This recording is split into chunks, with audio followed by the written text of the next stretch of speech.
Hey, Fran, how's your day going? Oh, hey, Beth. Not bad. A little hot out in the greenhouses, but, that's just the way I like it. Wow, it's so cool that you're a horticulturist. I can't wait to see your yard. It's just a shame that I can't get there tonight until after dark. Oh, yeah, well, hopefully you'll get to see it in the morning anyway.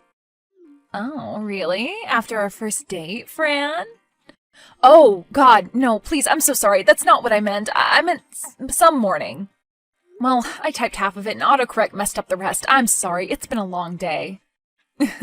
Fran, that's okay. Don't worry about it. I'm only joking. I'm really looking forward to finally spending some time with you tonight. Seriously. Well, I am too. It seems like we keep missing each other, but it was so great to finally catch up at Michael's party. Which was amazing, by the way, wasn't it? Well, Michael does always throw the best parties. But an ice sculpture of Madonna circa 1984? I mean, how much did that cost him? Oh, his friend Barry does that for him for free. He has a business, actually. That guy Barry at the party did that? The one with the mustache? Yep, that's Barry, all right. Oh my god, I had no idea he made that. He's so talented. Yeah, he won a first place award at a competition last year. An ice sculpture contest? Oh, cool. I want to go to that. What was the sculpture? Well, it was Elvis at a piano, except he was sitting on a toilet. Oh, that's very interesting. Do you have any pictures of it? I'd love to see that. As a matter of fact, I have to. Yeah, sure, I'll show you tonight. As a matter of fact, he had one the year before the Hindenburg. Whoa, deep cut. So what are you making for dinner tonight? I mean, you did brag about being an excellent cook, right? Well, I wouldn't say I bragged exactly. I'm a very humble person. Okay, maybe it was Michael who said you were a great cook, and he would know. He has a great palate. Well, maybe it should be a surprise then. Oh, okay, maybe it should. You do eat onions, though, right? Of course I eat onions, but, I don't know. Maybe no onions tonight. I don't want it funking up my breath or anything. Oh, right. Well, I need to deal with some clients before I get out of here for the day. Who knew that being a public defender would be so stressful, right? My clients aren't always the most reliable bunch. Ah, but you're doing the Lord's work, Beth. Oh, well, I hope so. It's really tough out there. People are really hurting these days, Fran. I try my best, but I'd be lying if I said it didn't really drain on me sometimes. Well, how about you just come over tonight, take it easy, and unwind. Leave your trouble at the door, okay? Okay, it's a deal. So I'll see you at about 8? Okay, great. 8 is great. 8 is great. Well, hello there, Fran. How's the best horticulturist in the country doing today? Oh, hi, Mr. Hillcott. I'm fine, and that's nice of you to say, but I don't know about all of that. Well, I don't know about all of that. You've only won Best Tulips in the neighborhood 3 years running. That's pretty impressive where I come from. And I come from a place that isn't so easily impressed. Uh-huh, and where is that again? Well, here, this little podunk town. I mean, do you see anyone around here easily impressed? Well, no, I guess you're right about that, especially on our block. Yeah, and speaking of our block, did you have any idea that that crazy neighbor next door to you is having some big shindig tonight? Yeah, what, again? But Creed just had that big thing last month. I know. Ever since she moved in, I swear it's been one thing after another with that woman. And now she's horning in on your tulip glory. Did you know that she told Mrs. Anderson that she's bound and determined to defeat you this year? What? She said that? Well, you know how word travels and how gossipy these dames can get. No offense. No, none taken. Well, by the end of the week, the thing is as jumbled and garbled as a bucket full of snakes, don't you know? Sure, of course. Well, I appreciate that. Well, she's already got her friends lining up and down the block. Oh, no. Yep, the place is filling up faster than the beach on the 4th of July.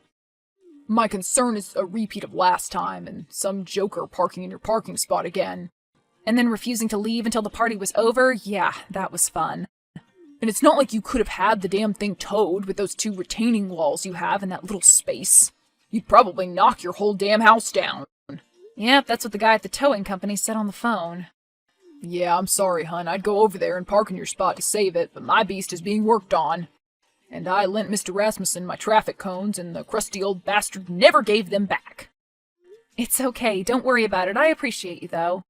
Ugh, I tell you what, I am just plain and pure sick of that woman. Ever since she moved in last year, it's been one problem after another. The noise, these damn dogs barking. People there all the time, in and out, cars on the street. The woman is a menace. Yeah, well, this puts me in a very awkward position. Why? Why is that? Well, I don't want to say. Oh, come on, Franny, out with it.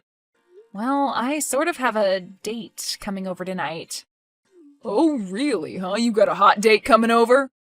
Oh, come on, stop it, Mr. Hillcoat. You're embarrassing me. Oh, okay, I'm sorry. But good for you, Fran. I'm so happy for you. You deserve it. After that last you-know-what did to you. Linda? Oh, I almost forgot about her. Well, I didn't. The woman always parked on my curb. Well, I just hope there's no confrontation with Cree tonight. I just want a nice, relaxing night without any stress. First dates are stressful enough without Cree and her drama being involved. I mean, is that too much to ask for, Mr. Hillcoat? Well, yes, Fran, I'm afraid it just might be. Good evening, Cree. Oh, hello, Fran. How are you this evening? Oh, I don't know. I definitely could be doing a whole lot better. Oh, well, so per usual, I'm sorry to hear that. Is there anything that I can help you with? Yeah, definitely. Do you think you could ask whoever has parked their giant SUV in my spot to please move it? It's taking up my entire one-car driveway, you know, just like last time. Oh, really? Well, I wasn't aware of anyone parking in your space. Yeah, well, I'm making you aware right now, then. Well, are you sure it's one of my guests? Who else could it possibly be? It's my driveway, and there's a car parked in it, and you're having a great Gatsby-esque party, yet again. So through my powers of deduction, I've concluded that it probably belongs to one of your guests. Well, how do I know that? You can just make assumptions. Well, I don't know. Could you maybe ask everyone at the party and see what they say? You want me to ask everyone at the party if they made a boo-boo and parked in a bad spot? What, are you drunk already? Well, I have had a few Chardonnays, but nevertheless, I won't be putting my entire party on pause just for you, yet again. Well, that wouldn't be my fault that you would have had to put your party on pause, yet again. In fact, it wouldn't have happened at all if you had just told all of your guests not to park in your neighbor's driveway beforehand. Oh, whatever, you need to relax. How about you just park that ugly car of yours that I see you out there sitting in, and then come in and have a few drinks with us? My guests have been dying to see who planted the soon-to-be second-place tulips in the neighborhood. In your dreams, Cree. Oh, come on, have you seen my bud grow already this year? It won't even be a competition. I'm going to blow you right out of the water, Fran. You know, I don't get you, Cree. I seriously don't. Or people like you. I never have. People like me? You mean beautiful, smart, talented people who throw the best parties on this side of Manhattan's Lower East Side? You live in the suburbs, Cree. No one cares about your stupid parties except yourself. Or your tulips, for that matter. Your tulips die, and everyone forgets your parties, just like the last one. Oh, that is total and complete nonsense. Everyone remembers my parties. They are... Yeah, go ahead. They are unforgettable. Yeah, okay, sure, creeps. Look, will you just please ask whoever's car it is to move it so I can park? There are literally no other spots on the street. Okay, fine, if you insist on being such a pestilence about it. Okay, I just asked. No one said it was their car. Well, that was quick, Fran. You didn't even wait for a separate text. That's a little bit suspicious. Well, why do it in 2 texts if you don't have to? Data rates may apply, you know. Okay, fine, Cree. I'm just going to park in front of my driveway behind your little friend's car then, all right? Well, you can't do that. Why can't I then? It's my house after all. But how will Jerome get his Volvo out? Ah, so it is one of your guests then. I thought you didn't know. Well, of course it's one of my guests. Who else would it be? Mr. Hillcoat certainly doesn't drive a powder blue Volvo. Well, get Jerome to move the hunk of crap already, would you? I'm sorry, Fran, but Jerome is busy playing Twister with Raoul. I think he's winning. Twister? Plus, he's had a few drinks. I don't think he's in any shape to be operating any heavy machinery, if you know what I mean. Well, then, I'll just park right here. All right, well, just as long as you move it in a few hours when the parties are over and he's ready to drive home, okay, Fran? Thanks, cheers. Yeah, great. Thanks, Cree. Oh, and by the way, that offer still stands. You can come over and party with us anytime you like. My DJ, little Rasputin, he's going to be on at 8. A DJ at 8? Great. 8 is great. Well, I see that history's repeating itself yet again. Can you believe that she's doing this again? That yet again she's allowing some idiot friend of hers to park in my parking spot? Well, unfortunately, I can't say I'm all that surprised. Well, I don't know what I'm going to do. I have my date coming over in an hour, and I'll not only have no place for her to park, there is no place for me to park either, and I could end up smack dab in the middle of another confrontation when she gets here. Well, maybe you should just try to cool off until later when the party calms down. I mean, who knows? Maybe that person will end up leaving early or something. Maybe the party really will suck. I'm not really so sure about that. She said that it belonged to some guy named Jerome, and he was playing a drunk twister. Oh, gee, that's not good. Nothing good ever comes from a drunk twister. Well, at least not usually. What time did you say your date was coming over? I'm sorry, what did you say that her name was? I didn't. Beth, and she's coming over at about 8, just in time for DJ Rasputin to come on. DJ who? Rasputin. I guess you haven't heard of him either? I mean, I know who Rasputin is. He survived again, huh? Apparently he did. Well, dear Lord, she's never had a DJ before. I see a noise complaint in our future, don't you? I see a whole litany of complaints. I don't know what to do, Mr. Hillcoat. I can't very well just march in there and demand this Jerome character move his car. Well, why don't you ask someone else to move it, or tell her that you'll do it yourself? Hell, I'll move the damn thing. Well, I could ask, but I think that we both know her answer. Yeah, you're right. She's just going to blow you off, tell you to shove it where the sun doesn't shine. Hey, she doesn't know what beaches I've been to. She doesn't know where the sun has shone. Okay, I don't think I need to imagine my nice young neighbor in that way, Fran. Okay, I'm sorry. I'll be honest. I had a big glass of wine. Well, that's totally understandable. Just don't go getting slippy now before your date. I won't. I'm cutting myself off after this. That's good, because you don't want to end up like Jerome, or whatever the hell his name is, playing naked twister on the front lawn. Well, let's hope that it doesn't get to that point. But still, I have never had to deal with a neighbor like this woman, Mr. Hillcoat. Like, never, ever. Oh, she's pretty bad, but she ain't nothing compared to old Miss Landers. Old Miss Landers? I don't think I've ever heard of her. Oh, you wouldn't. She was long before your time, and long gone, too. But she sure did cause some chaos around these parts back in her day. Oh yeah? Like how so? Well, every kid that lived in the neighborhood was her mortal enemy for one, practical demons to be reckoned with. Oh no, so she was a get-off-my-lawn type of neighbor? Yeah, and even worse than that, she'd throw little rocks at them. Rocks? Oh my god. And it gets even worse than that. If they got close enough, she'd flick matches or cigarette butts at them. Wow, lovely. But then the 80s came, and the kids got a little bit crazy. They called them latchkey kids. Do you remember that term? You're probably a little too young to remember that. Oh, no, I remember that quite well, mostly because I was one. Yeah, well, these kids refused to suffer from old Miss Landers. They made her life a living hell, and I mean a living hell. Eggings, TPing her house, they even lit bags of her own dog's poop on fire and left them on the front porch. Okay, now that's just crazy. Yeah, well, it was the 80s. But anyway, it was a real iron test of their wills after that. All school year, it was like a cold war on the street, and then when summer hit, it was on, hot as molten lava. So who eventually came out on top? Well, she did, but it was kind of a but at what cost sort of thing. And eventually the kids just grew out of their mischievous ways, and then moved away anyway. So what was it all for in the end? Yeah, well, there really is no use fighting about something if you can avoid it. Yeah, but sadly sometimes you just can't avoid it, and I don't think you can avoid this fight. And the last place I want my car is on the street at midnight or 1 when all of her drunken idiot friends are trying to leave. Oh crap, you're right. I better warn Bill and Dave about that so they can park their cars inside. All right, well, you go do that. I'm going to go finish this glass of wine and wait for Beth. In fact, I should probably warn her of the traffic cluster F she's about to walk into. You do that, dear. Just go easy now. Will do, Mr. Hillcoat.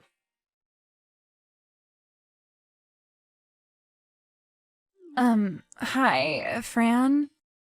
Hey, Beth, is everything okay? You're not lost or anything, are you? Well, no, I don't think so. Or maybe I am. Is someone on your block having, like, some kind of a party or something? Yes, that would just be my crazy neighbor Cree. Let me guess, you can't find a parking spot?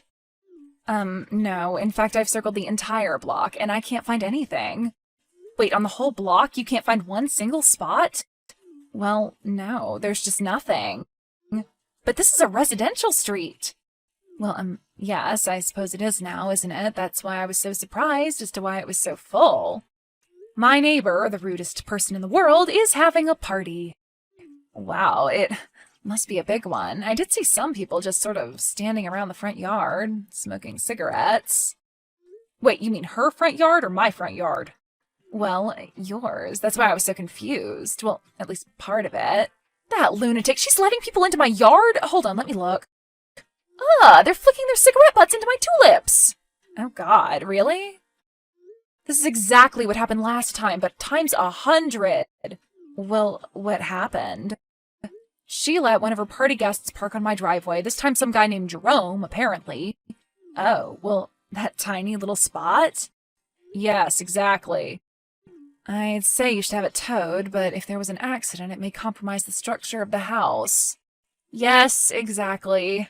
Well, I'll tell you what, though, you'd have one hell of a lawsuit on your hands if that happened. Well, I'd really rather not.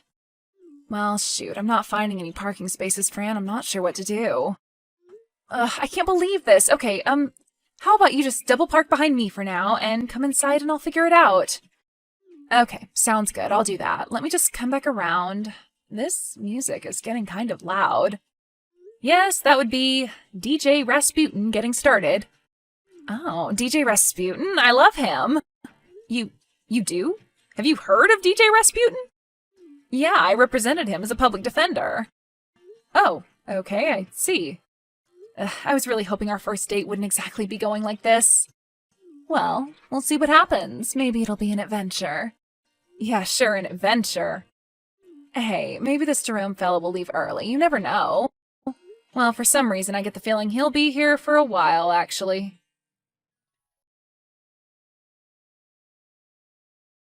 Fran, please, we need your help right away. Oh, well, what seems to be the problem, Cree? It's Jerome. He got really sick. Oh, what happened? Does he need an ambulance or something? Oh, no, nothing like that. It's just that he got a little too drunk and carried away playing Twister, and, well, he threw up all over the mat. Okay, great. Well, that was a twist. Yes, so you see, our friend Haberdash is going to be driving him home on his own car, you see. You mean in Jerome's car? Yes, so we need you to move yours, and whoever's car that is behind yours. Well, Cree, I'm kind of, well, to be honest, snuggled up here on the couch with someone. Well, oh, I see. You have a little date over there or something. That whose ugly car that is? Yeah, something like that, sure. Well, look, I don't see why you can't just get up for a second and move the damn cars. I mean, it'll only take like 2 seconds to cry out loud. Oh, you don't see that would be a problem now, do you? Well, no, of course not. Why would it? Just because you're on a date doesn't mean you're lazy, does it? Well, you certainly did seem to think it was a problem earlier. At least it was a problem for your buddy Jerome. Well, Jerome had been drinking. He couldn't move his car. Why would you want us to be irritable with our party or something? But didn't you say he was planning on driving home later anyway? I mean, how is that being responsible?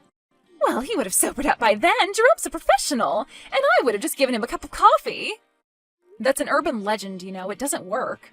Well, look, can you please just move the cars so they can get him home? He's babbling incoherently, and he's really started to reek. It's really beginning to put a crimp in the party. You know, I'm just so sorry, Cree. I can't do it. Well, are you being serious? What do you mean you can't do it? I mean, I can't help you. You're just going to have to wait. But he smells. So, go hose him off in the bathtub then. What do you want me to do about it? Damn it, Fran, this is just totally unacceptable. Why do you have to do this? Why can't you just be a good neighbor? Why can't I be a good neighbor? Hey, I have been very polite about this. I was very polite the first time this happened. Well, why can't you be polite this time, too? I asked you to move the car hours ago, and right out the gate, you were nasty to me, so I don't want to hear about it now, all right? But please, Fran, he smells like bean dip. Can't help you, Cree. Well, fine, I'm calling the police then.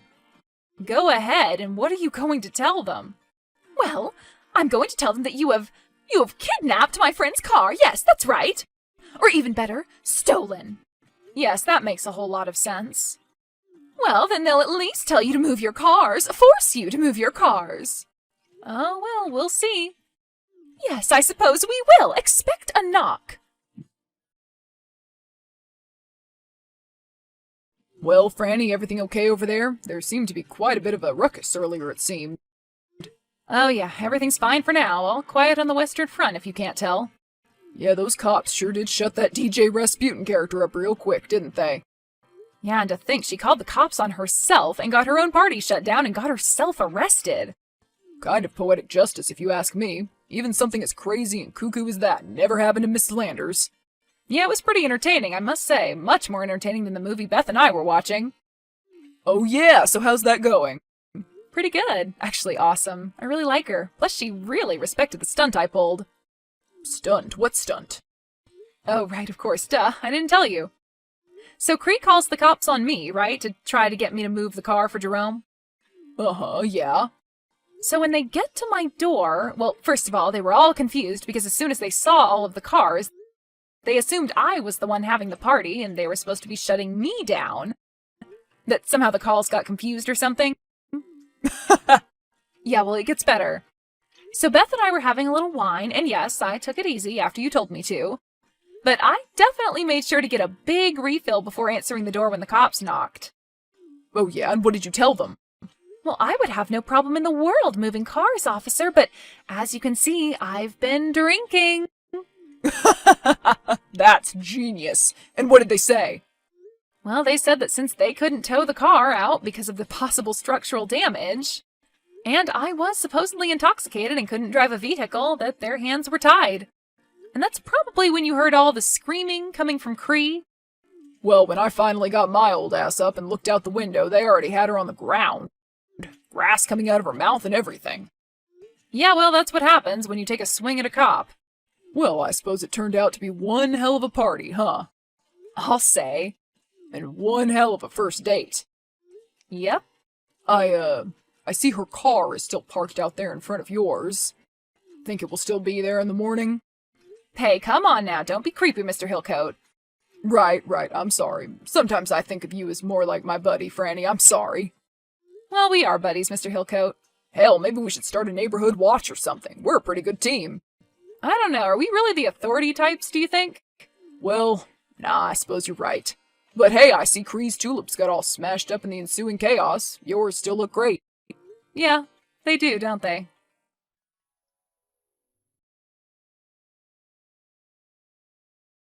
The next morning, Mr. Hillcoat woke up and was happy to see Beth's car still double parked behind Fran's. Fran and Beth went to breakfast together, which they would do the next Saturday as well, and the Saturday after that. Sometimes they would take Mr. Hillcoat as well. They fell deeply in love, and after a year, Beth moved in. They tend to the garden together every season, and they've won another 3 consecutive titles for Best Tulips. This was the last party that Cree ever threw, at least on this street. She moved out 6 months later, too embarrassed and ashamed of her front lawn arrest, which the entire street had witnessed, filmed, and uploaded to social media.